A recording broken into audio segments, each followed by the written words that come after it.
तो मोहम्मद शाह को रिहा करने को कहा था, लेकिन हमीर देव ने कहा कि जब एक बार कमेंट्स कर दिया तो मैं अब अपने आप की भी नहीं सुनता। कहने का मतलब एक बार वचन दे दिया, एक बार इसको शरण दे दी, शरणार्थी जब बना लिया तो अब मैं इसको शरण से जो है बेदखल नहीं कर सकता। हट पकड़ गया था हमीर देव।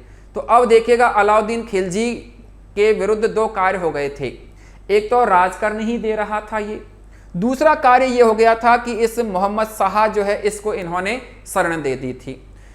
तो ये दो कारणों से अब ये क्या है कि अलाउद्दीन खिलजी जो है इनसे नाराज हो जाते हैं हमीर देव से, और इस हमीर देव से नाराज होकर के और ये जो है इनके ऊपर आक्रमण करते हैं।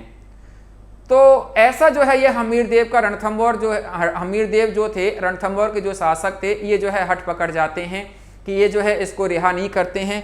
इसके बारे में भी जो उल्लेख किया गया है, ये हमीर हट के बारे में जो चर्चा की गई है वह हमीर हट जो है, हमीर हट जो है, ये हमीर हट के बारे में ये ग्रंथ है हमीर हट। ये ग्रंथ जो है ये आपके ग्रंथ जो है वो है चंद्रशेखर का, ये ग्रंथ जो है वो है चंद्रशेखर का। हमीर हट जो है ये ग्रंथ की अगर बात करें तो ये जो ग्रंथ है ये है आपके चंद्रशेखर का। ये राइटर रहे हैं चंद्रशेखर, इन्होंने जो है हमीर हट जो है ये ग्रंथ लिखा है। हमीर हट में इन्होंने एक सेंटेंस लिखा है कि सिंह सवन सतपुरुष बचन, सिंह सवन सतपुरुष बचन कदली फले एक बार, और त्रिया तेल हमीर हट चढ़े ने दूजी बार। ऐसा यहाँ पर ये जो है इन्होंने इसमें उल्लेख किया है। इन्होंने कहा है कि सिंह सवन मतलब शेरनी जो है ना वो एक ही जीवन में शेर को जन्म देती है, एक ही बार, मतलब एक ही शेर को जन्म देती है जीवन में शेरनी जो है, बाकी के जो है वो शेरनी ही पैदा होंगी, ऐसा कहते हैं। सतपुरुष वचन, सच्चे जो पुरुष होते हैं वो सतपुरुष जो वचन जो है वो मतलब सच्चे जो पुरुष होते हैं वह एक बार बोल दिया तो बोल दिया, अपनी जबान से पलटते नहीं हैं। सतपुरुष वचन कदली फले एक बार, कदली का मतलब है केला, केले में जो फल आता है वह एक बार ही आता है, ऊपर जाकर के एक झुमका लटक जाएगा केले में, आप उसको तोड़ लीजिएगा, वापस आपको पेड़ को जमीन से काटना पड़ेगा, फिर वो पेड़ ऊपर बढ़ता हुआ जाएगा, फिर उसमें फल आ सकता है। ये नहीं कि आप उसमें और जो है झुमके आते रहेंगे ऊपर से, वो नहीं है पॉसिबल। तो कदली फले एक बार, और त्रिया, त्रिया बोलते हैं स्त्री को, महिला को। तो हिंदू धर्म में महिलाओं के जीवन में एक बार भी तेल चढ़ने की परंपरा का उल्लेख किया गया है। तेल चढ़ना मतलब विवाह के समय एक रस्म होती है तेल चढ़ाने की, लड़की और लड़का दोनों के तेल चढ़ाने की रस्म होती है विवाह के समय। जब तेल चढ़ाया जाता है तो लड़के के तो एक दिन पहले ही चढ़ा दिया जाता है, जबकि लड़की के एक जिस दिन बारात आ जाती है तो उस समय उसके तेल चढ़ता है ना। तो तेल चढ़ाने की जो प्रक्रिया है लड़की के वह जो होती है उसी दिन होती है, सेम डे। तो उसमें हिंदू धर्म में ये कहा गया है कि लड़की के अगर तेल चढ़ गया तो उसका मतलब आधा विवाह हो गया, तो उसका विवाह करना अनिवार्य हो जाता है। तो कई बार आपने ऐसा भी देखा होगा कि लड़की की शादी हो रही है तो शादी जैसे बारात आई और दरवाजे से ही बारात दूल्हे भाग गया, कई बार ऐसे हो जाते हैं कांड। तो अब जो ज़्यादा ही रूढ़ियों में फंसे हुए हैं तो वो क्या करते हैं, इमीडिएट प्रभाव से उस लड़की की शादी किसी दूसरे लड़के के साथ में करवा देते हैं। रीज़न क्योंकि उनके क्या कि वो दिमाग में सेट है कि भाई आधी शादी तो हो चुकी है, अब तो पूरी शादी करना है। और इसी कारण विधवा विवाह का प्रचलन नहीं था आपके जो है मध्यकाल जो रहा था उसमें। तो ऐसा ये जो है कारण रहा था। तो देखिएगा मैंने कहा कि सिंह गमन सतपुरुष वचन कदली फले एक बार, त्रिया तेल, त्रिया मीन्स स्त्री के तेल जीवन में एक बार ही चढ़ता, और हमीर हट चढ़े ने दूजी बार, हमीर ने हट पकड़ लिया था, इसको जो है इन्होंने छोड़ा नहीं था मोहम्मद शाह को। जब मोहम्मद शाह को नहीं छोड़ा था तो ये हट पकड़ लिया था। तो ऐसा यहाँ इसमें हमीर हट में चर्चा की गई है। अब इधर अलाउद्दीन खिलजी इसको क्यों छुड़ाना चाहते थे, इसके पीछे भी चंद्रशेखर ने कहानी कही है कि ये जो है मोहम्मद शाह जो हैं, ये जो है मोहम्मद शाह जो हैं, ये इनकी एक बेगम थी, उस बेगम के जो है यहाँ पर ये आपके जो अलाउद्दीन खिलजी की जो है बेगम थी, उसके साथ में इनका जो है प्रेम प्रसंग बताया गया है इस मोहम्मद शाह का। ठीक है, तो उस बेगम के साथ में इनका जो है प्रेम प्रसंग जो है बताया गया है। तो उस बेगम के साथ में इनका प्रेम प्रसंग जो था किसका, मोहम्मद शाह का। तो वो बेगम और मोहम्मद शाह मिलकर के अलाउद्दीन खिलजी को मारने की प्लानिंग कर रहे थे, और उस प्लानिंग के तहत ही ये रणथंभौर में रुके थे, ऐसा जो है इसके बारे में कहा गया है। तो यहाँ पर ये जो है आपके ये अलाउद्दीन खिलजी इसी कारण इस मोहम्मद शाह को यहाँ से छुड़ाना चाहते थे और इसको अपने अंडर में लेना चाहते थे। तो कुल मिलाकर के कहने का मतलब ये हुआ कि अलाउद्दीन खिलजी ने जब इसको यहाँ हमीर देव ने इसको नहीं छोड़ा तो अलाउद्दीन खिलजी ने रणथंभौर पर आक्रमण कर दिया था। तो अब देखिएगा आगे हम बात कर रहे हैं नेक्स्ट जो है, और वह है आपके यहाँ पर अलाउद्दीन खिलजी का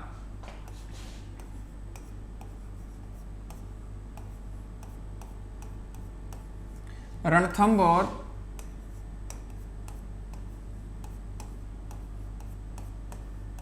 अभियान। रणथंभौर अभियान के नाम से इसको जाना जाता है। और ये रणथंभौर अभियान जो था ये जो है आपके 1301 ईस्वी का ये जो है रणथंभौर अभियान जो है कहलाता है। तो अलाउद्दीन खिलजी जो है, इस अलाउद्दीन खिलजी का ये रणथंभौर अभियान के नाम से इसको जो है जाना जाता है। तो अलाउद्दीन खिलजी का ये रणथंभौर अभियान जो है रहा है। देखिएगा मित्रों, बहुत ही इंपॉर्टेंट रणथंभौर अभियान अलाउद्दीन खिलजी का। सबसे पहली बात तो कारण क्या थे इसका यहाँ पर आक्रमण करने के।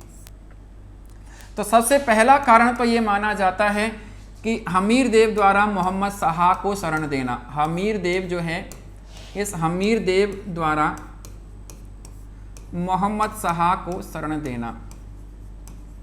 मोहम्मद शाह को शरण देना।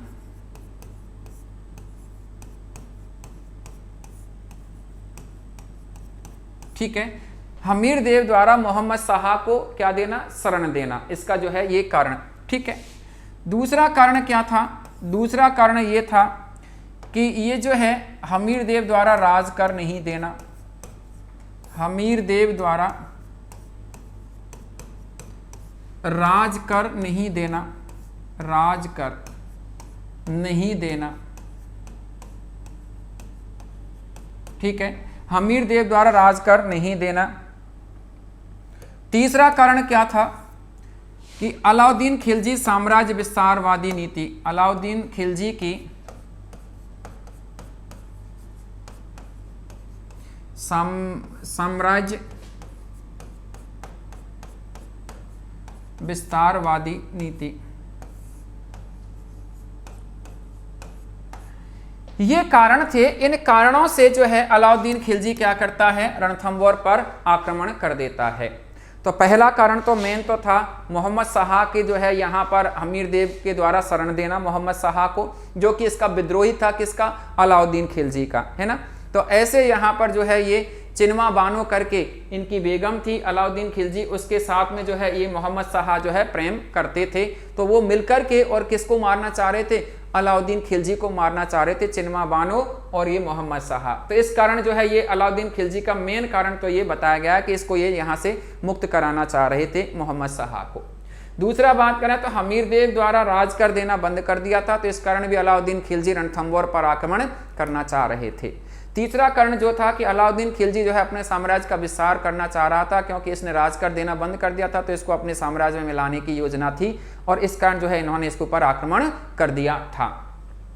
तो ये कारण रहे हैं। ये जो है इस कारण अलाउद्दीन खिलजी ने जो है यहाँ पर आपके ये जो है आपके इसके ऊपर जो है यहाँ पर ये आक्रमण जो है कर दिया था। तो अलाउद्दीन खिलजी ने यहाँ पर आक्रमण कर दिया था।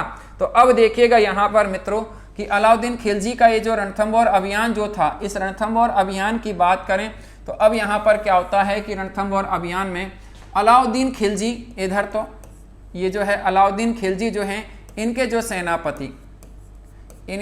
सेनापति जो है ये यहाँ से निकलते हैं दिल्ली से। अलाउद्दीन खिलजी स्वयं और सेनापति, इनके सेनापति की बात करें तो इनके जो मेन जो सेनापति थे उनमें जो है एक का तो नाम था नुसरत खां और एक का नाम था उलूग खां।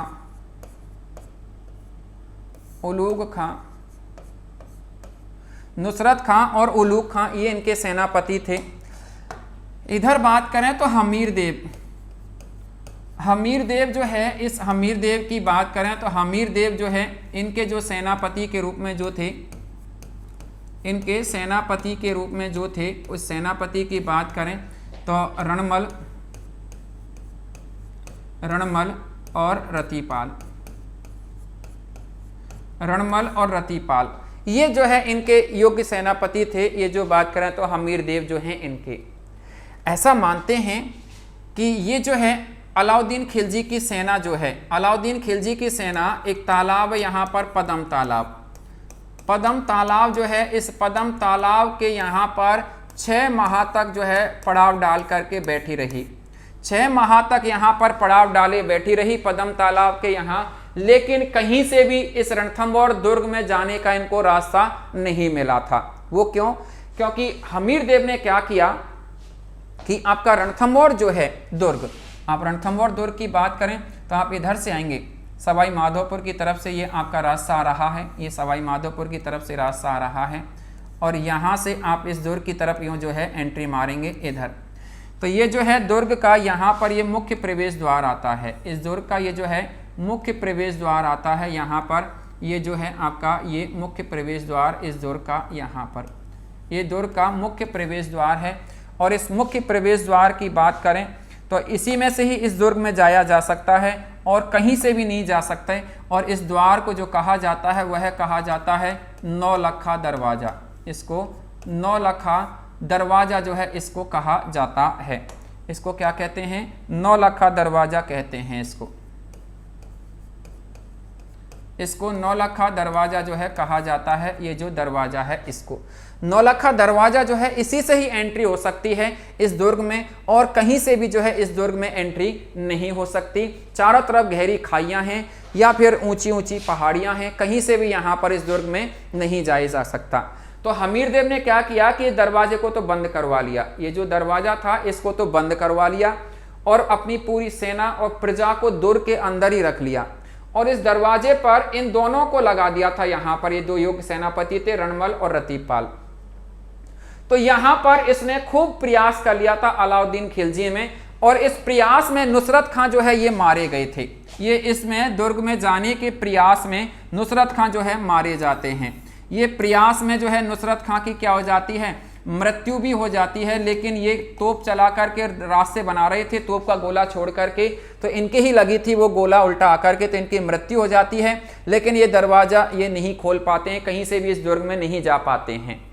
तो यहाँ पर अब क्या होता है कि अलाउद्दीन खिलजी जो है अब कूटनीति से काम लेते हैं। बहुत ही डिप्लोमेट आदमी था अलाउद्दीन खिलजी।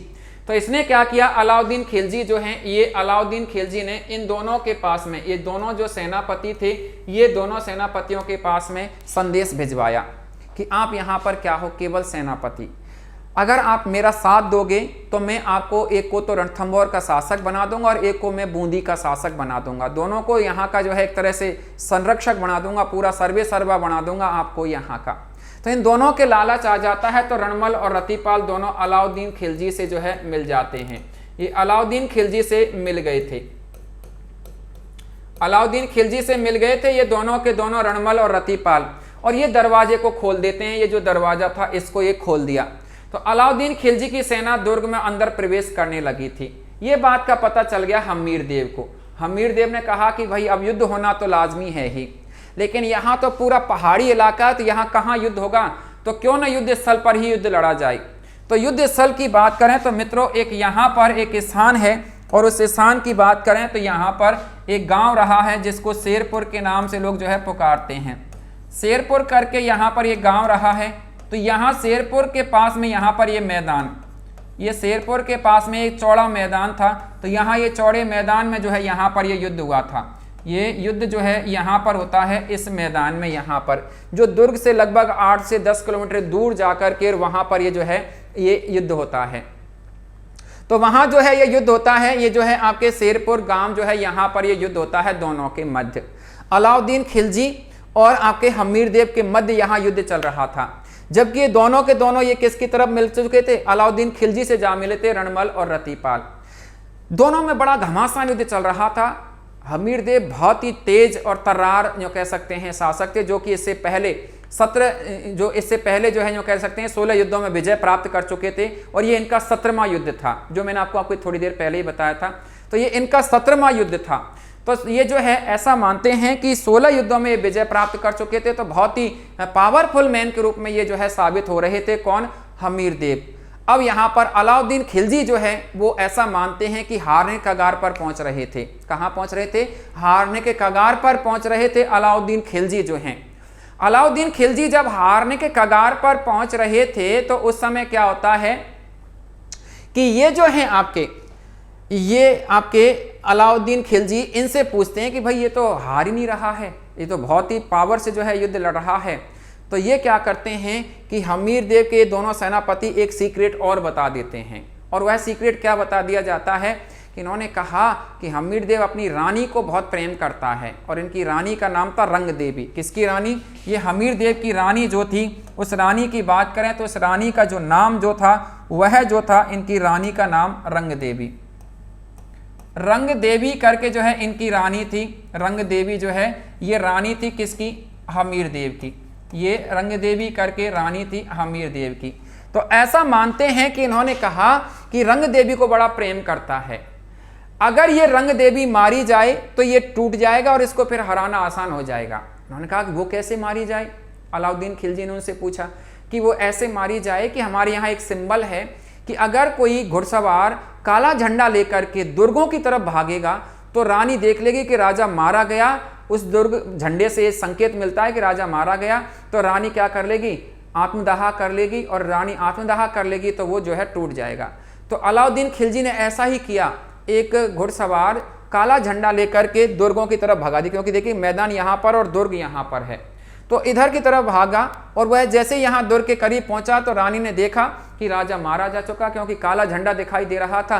तो इस कारण रंग देवी जो है समझी कि हमीर देव मारा गया है। तो रंग देवी ने अपनी पुत्री देवल दे, इनकी पुत्री का नाम था देवल दे। देवल दे उस समय ऐसा बताते हैं कि 9 वर्ष की थी, 8-9 वर्ष की थी इस समय। ये 9 वर्ष की बताई जाती है इस समय।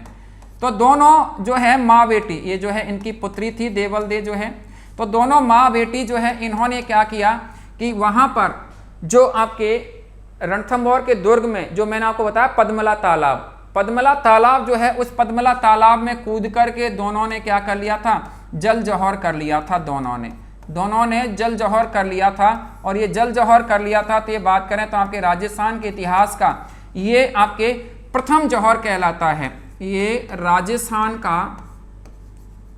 राजस्थान के इतिहास का ये प्रथम जौहर कहलाता है, ऑथेंटिक रूप से प्रथम जौहर कहलाता है ये। और राजस्थान का एकमात्र जो है जल जौहर, एकमात्र जल जौहर कहलाता है।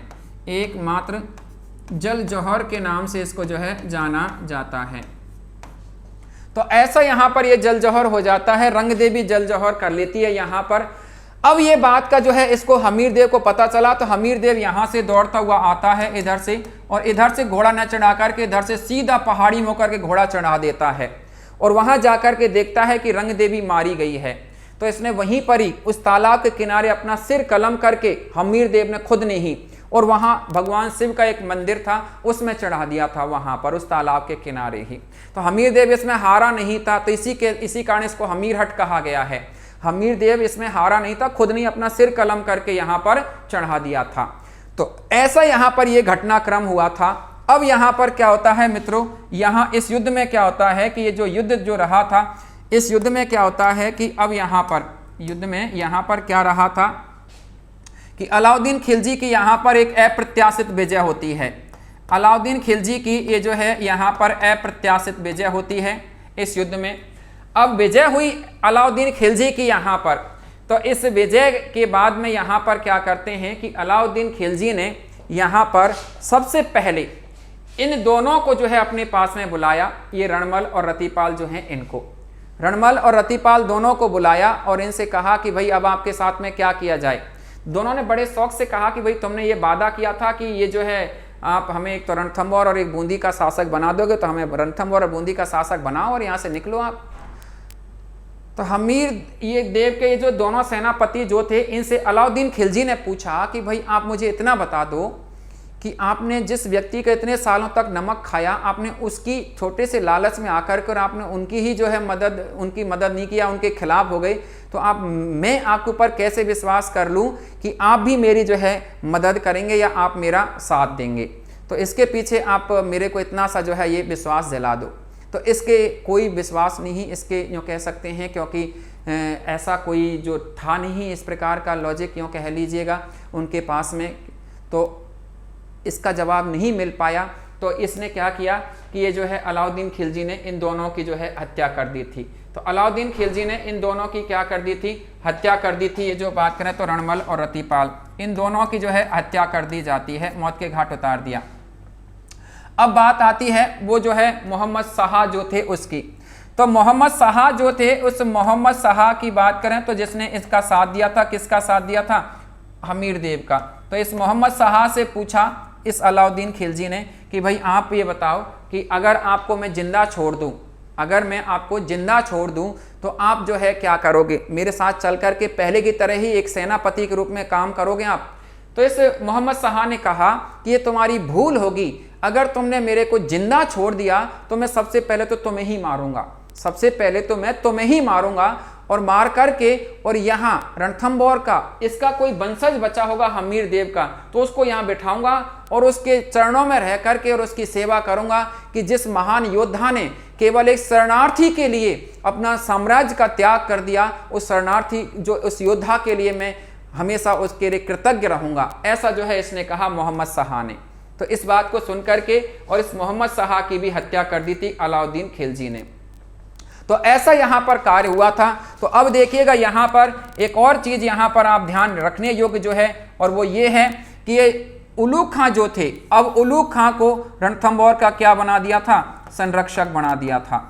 ये संरक्षक जो बना दिए जाते हैं वो कहाँ के बना दिए जाते हैं, रणथंभौर के। रणथंभौर जो है, इस रणथंभौर के जो है ये संरक्षक जो है बना दिए जाते हैं। तो रणथंभौर के संरक्षक जो बना दिए जाते हैं वो किसको बनाया जाता है, उलूग खां को बनाया जाता है। नुसरत खां इस युद्ध में पहले ही मारा गया। मित्रों यहां से ये दोनों प्रश्नों को पिछली बार सेकंड ग्रेड की जो एग्जाम हुई थी उसमें ये दोनों प्रश्न पूछे गए थे 2 पेपरों में। वह कैसे, प्रश्न एक, पहला प्रश्न ये पूछा गया था कि अलाउद्दीन खिलजी के रणथंभौर अभियान के समय उनका कौन सा सेनापति मारा गया था, रणथंभौर अभियान के समय उनका कौन सा सेनापति मारा गया था। तो वह जो सेनापति जो मारा गया था वो था कौन, नुसरत खां। दूसरा प्रश्न यहां से सेम इसी प्रकार से कि अलाउद्दीन खिलजी ने रणथंभौर अभियान के बाद में रणथंभौर का संरक्षक किसको नियुक्त किया था, तो वह किया था उलूग खां को यहां का संरक्षक नियुक्त कर दिया था। अब यहां से क्या होता है मित्रों, आगे यहां से बात बढ़ती है।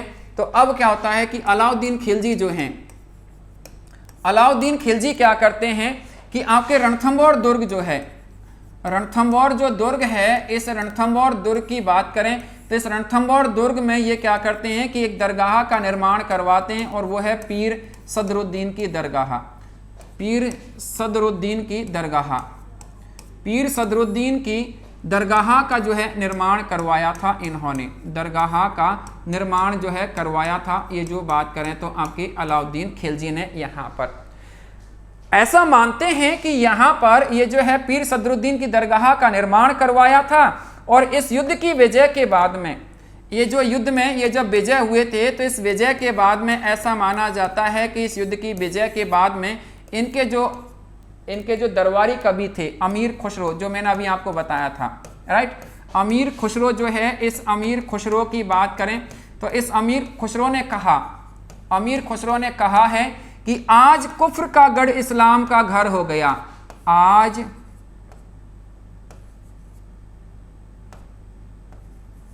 कुफ्र का गढ़ इस्लाम का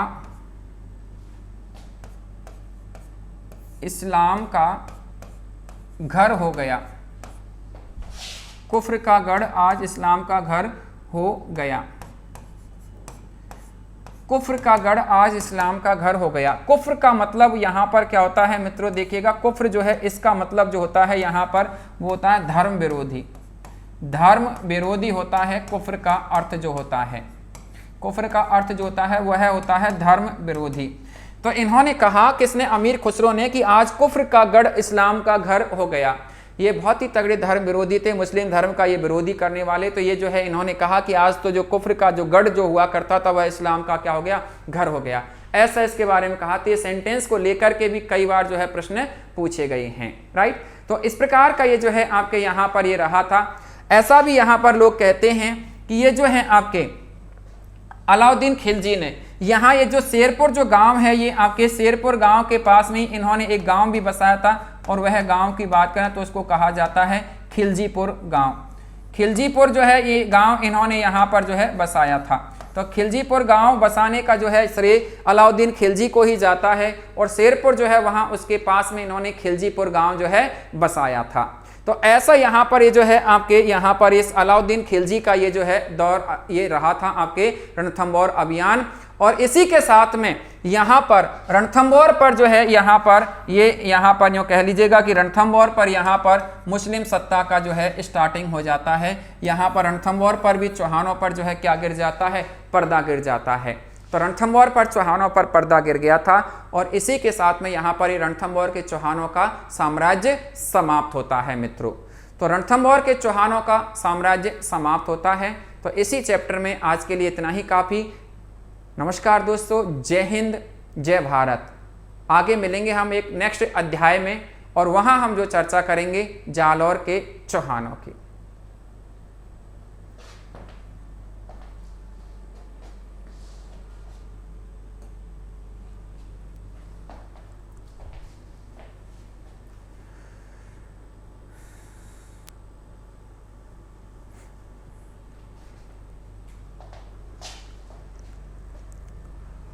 नमस्कार दोस्तों, मैं विष्णु शर्मा आपका तहे दिल से स्वागत करता हूं एक बार फिर से।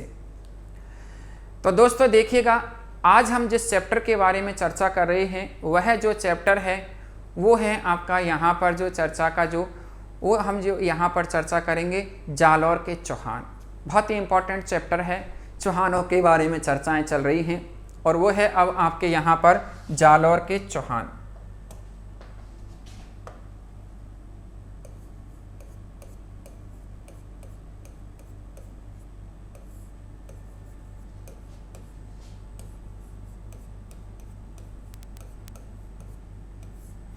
जालौर के चौहान, जालौर के चौहानों की बात करेंगे यहाँ पर मित्रों। यहाँ पर इन चौहानों को जो कहा जाता है वह जो कहा जाता है वो कहा जाता है सोनगरा चौहान।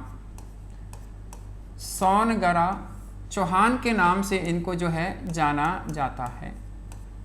सोनगरा चौहान के नाम से इनको जाना जाता है। ये जो बात करें तो आपके यहाँ पर, ठीक है। सोनगरा चौहान की बात करें क्यों कहते हैं, क्योंकि यहाँ पर एक पहाड़ी रही है, यहाँ पर एक पहाड़ी रही है, और उस पहाड़ी की बात करें तो उस पहाड़ी को जो कहा जाता है वो कहा जाता है सोनगिरी। सोनगिरी पहाड़ी के नाम से इसको पुकारते हैं। तो इस सोनगिरी पहाड़ी के आसपास ही इनका शासन रहा है। इसके आसपास जो है ये इनका शासन रहा है, और इसी कारण इनको जो कहा जाता है वह जो कहा जाता है आपके सोनगरा चौहान कहा जाता है। तो सोनगरा चौहान के नाम से इनको इसी कारण से जो है पुकारते हैं। ये जो बात करें तो आपके ये जालौर के जो चौहान हैं इनको, ठीक है। तो जालौर के चौहानों को सोनगरा चौहान के नाम से जो है यहाँ पर ये जो है पुकारते हैं मित्रों। अब देखिएगा यहाँ पर चौहान वंश की स्थापना कैसे होती है। तो सबसे पहली बात तो यहाँ पर ये चौहान वंश की जो स्थापना हुई थी तो वो देखिएगा, यहाँ पर स्थापना की बात करें तो यहाँ पर चौहान वंश की स्थापना जो होती है 1182 ईस्वी में यहाँ पर चौहान वंश की स्थापना होती है। 1182 ईस्वी में जो है यहाँ पर चौहान वंश की स्थापना होती है। 1182 ईस्वी में चौहान वंश की स्थापना होती है। यहाँ इस चौहान वंश के संस्थापक के रूप में जो जाने जाते हैं, संस्थापक के रूप में जो जाने जाते हैं, उनकी बात करें तो उनको जो कहा जाता है यहाँ पर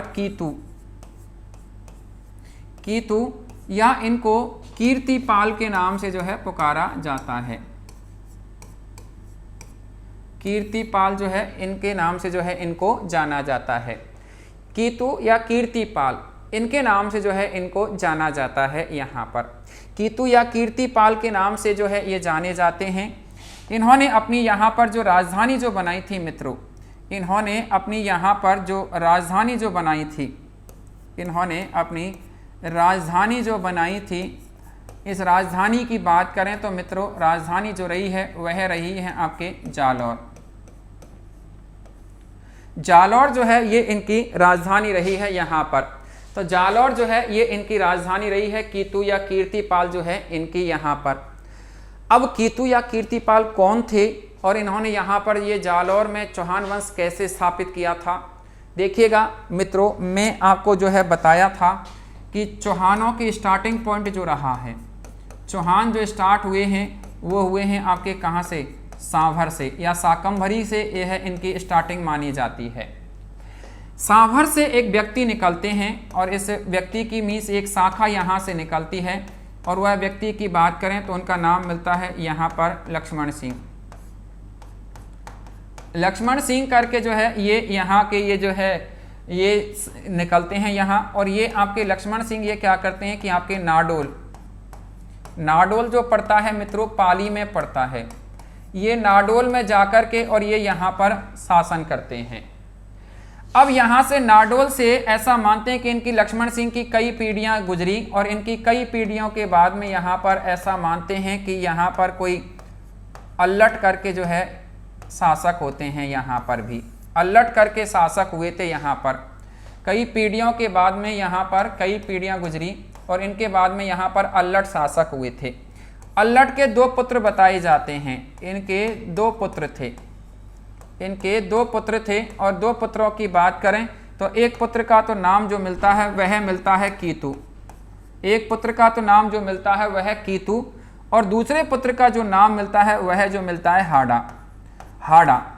तो हाड़ा जो है इन्होंने तो ये तो हाड़ौती के चौहान के रूप में इनको जाना जाता है यहाँ पर। तो ये तो जो कहलाते हैं हाड़ौती के चौहान कहलाते हैं। ये तो हाड़ौती के चौहान के नाम से इनको जाना जाता है। और ये जो है कीतू ये रहे आपके यहाँ पर, जिनको कीर्तिपाल या कीतू के नाम से आप लोग पुकारते हैं।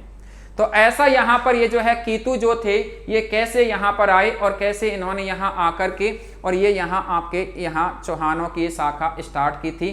तो ऐसा मानते हैं कि कीतू जो थे, ये कीतू या कीर्तिपाल जो थे, इन्होंने ऐसा उल्लेख मिलता है कि इनके बारे में हम बात करें तो सबसे पहली बात तो इनके बारे में ऐसा जानकारी मिलती है कीतू के बारे में कि 1177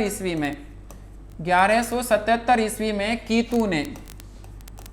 कीतू ने ऐसा मानते हैं कि आपके मेवाड़ जो है, मेवाड़ के सामंत सिंह को पराजित किया था। सामंत सिंह को पराजित किया था। सामंत सिंह जो है सामंत सिंह को पराजित किया था। सामंत सिंह को पराजित किया था। ऐसा मानते हैं कि सामंत सिंह को पराजित किया था 1177 ईस्वी में कीतू जो थे इन्होंने, राइट। तो सामंत सिंह जो है इनको ये जो है पराजित करते हैं यहाँ पर, ये जो बात करें तो आपके 1177 ईस्वी में, और मेवाड़ पर कुछ समय के लिए अपना अधिकार कर लेते हैं। इनका जो है मेवाड़ पर जो है क्या हो गया था, कीतू जो है इनका मेवाड़ पर अधिकार हो गया था। लेकिन ऐसा मानते हैं कुछ समय बाद ही मेवाड़ के कुमार सिंह हुए थे। कुमार सिंह, इसको मुंथूट सिंह के नाम से भी कई जगह जो है लिखा गया है ना, मुंथूट सिंह के नाम से भी जो है कई जगह मिल जाएगा। तो ये कुमार सिंह जो थे, इस कुमार सिंह ने इस कीतू को पराजित कर दिया था। एक कुमार सिंह ने पराजित किया था ये कुमार सिंह ने कीतू को। तो ऐसे यहाँ पर ये 77 में ऐसा घटनाक्रम हुआ था। वहाँ से आगे बढ़ते हैं 1182 ईस्वी में ये क्या करते हैं कि आपके जालौर में ये क्या करते हैं कि ये जो है आपके प्रतिहार जो है परमार, ये जो है यहाँ पर परमारों को पराजित करते हैं। यहाँ पर परमार जो है परमारों को ये पराजित करते हैं। कौन? कीतू। 1177 ईस्वी में ये जो है आपके 1182 ईस्वी में कीतू जो हैं, ये कीतू 1182 ईस्वी में जालौर में परमारों को पराजित करके और यहाँ पर चौहान वंश की स्थापना कर देते हैं। तो यहाँ पर ये चौहान वंश की जो स्थापना करते हैं, ये वंश की स्थापना जो करते हैं, चौहान वंश की स्थापना जो करते हैं वो यहाँ पर इस प्रकार से ये जो है कर देते हैं। यहाँ पर जालौर जो है यहाँ पर, तो ऐसा यहाँ पर ये घटनाक्रम रहा था मित्रों आपका। यहाँ पर ये जो बात करें तो मेवाड़ का ये घटनाक्रम, फिर उसके बाद जालौर का ये इस प्रकार से घटनाक्रम रहा था। तो अब यहाँ पर कीतु शासक बन गए। कीतु के बाद में यहाँ पर मित्रों कई जो है यहाँ पर छुटमुट शासक होते हैं आपके जालौर में। कीतु के बाद में जालौर में कई छुटमुट जो है शासक होते हैं। तो देखिएगा कीतु के बाद में ऐसा मानते हैं कि इनके 2 पुत्र थे। कीतु के बाद में यहाँ पर ये जो है इनके 2 पुत्र थे, यहाँ इनके 2 पुत्र थे। एक का नाम तो मिलता है उदय सिंह और एक का नाम मिलता है समर सिंह। उदय सिंह और समर सिंह ये 2 पुत्र हुए थे। ऐसा मानते हैं कि उदय सिंह और समर सिंह जो है 2 पुत्र हुए थे। समर सिंह ने पहले शासन संभाला था, उसके बाद में उदय सिंह शासक हुए थे। उदय सिंह के आगे चलकर के पुत्र जो होते हैं उनका जो नाम मिलता है वह मिलता है चाचिक देव। चाचिक देव करके जो है ये शासक होते हैं। और चाचिक देव के बाद में यहाँ पर सामंत सिंह जो है ये शासक होते हैं। चाचिक देव के बाद में यहाँ पर सामंत सिंह जो है शासक होते हैं। और सामंत सिंह के जो है पुत्र जो थे, सामंत सिंह के पुत्र जो थे उनका नाम मिलता है कान्हड़ देव। कान्हड़ देव जो है ये इनके पुत्र थे। एक और इनका पुत्र, इनके भी 2 पुत्रों के बारे में चर्चा मिलती है, कान्हड़ देव और एक पुत्र जो थे, एक तो कान्हड़ देव थे और एक पुत्र की बात करें तो उनका नाम था मालदेव। तो कान्हड़ देव और मालदेव, ये मालदेव वही हैं जो कि आपको मेवाड़ में हम चर्चा करेंगे। तो मेवाड़ में ये जो है कान्हड़ देव सोनगरा के नाम से, तो ये जो है आपके कान्हड़ मालदेव जो हैं, ये मालदेव को तो यहाँ पर आपके मेवाड़ में अलाउद्दीन खिलजी ये क्या करता, अलाउद्दीन खिलजी का अधीनता स्वीकार कर लेगा आगे चल करके। और इसको जो है अलाउद्दीन खिलजी मेवाड़ जो है यहाँ का संरक्षक बना देता है। इसको अलाउद्दीन खिलजी ने इसको मेवाड़ का संरक्षक बना दिया था इनके पुत्र खिजर खां के बाद में। तो वो मैं आपको बताऊंगा जब मेवाड़ पढ़ाऊंगा, तो उस समय इसके बारे में हम चर्चा करेंगे, इस मालदेव सोनगरा के बारे में। यहाँ हम बात करेंगे अब कान्हड़ देव के बारे में। कान्हड़ देव जो है ये यहाँ के अब योग्य शासक होते हैं। जैसे मैंने मित्रों अभी रणथंभौर के बारे में जो चर्चाएं की थी, रणथंभौर में जैसे वहाँ पर जो शासक जो हुए थे बड़े योग्य प्रतापी, वो हुए थे हमीर देव। ऐसे यहाँ पर ये कान्हड़ देव जो है ये शासक होते हैं, यहाँ के आपके बहुत ही प्रतापी शासक के रूप में ये होते हैं। तो अब देखिएगा यहाँ पर हम जो चर्चा कर रहे हैं मित्रों, वह जो चर्चा कर रहे हैं यहाँ पर वो हैं यहाँ के शासक कान्हड़ देव। कान्हड़ देव जो हैं इसके बारे में चर्चा कर रहे हैं। कान्हड़ देव की बात करें तो इनका शासनकाल 1296 से स्टार्ट होता है, जो 1311 ईस्वी तक इनका शासनकाल रहता है कान्हड़ देव का।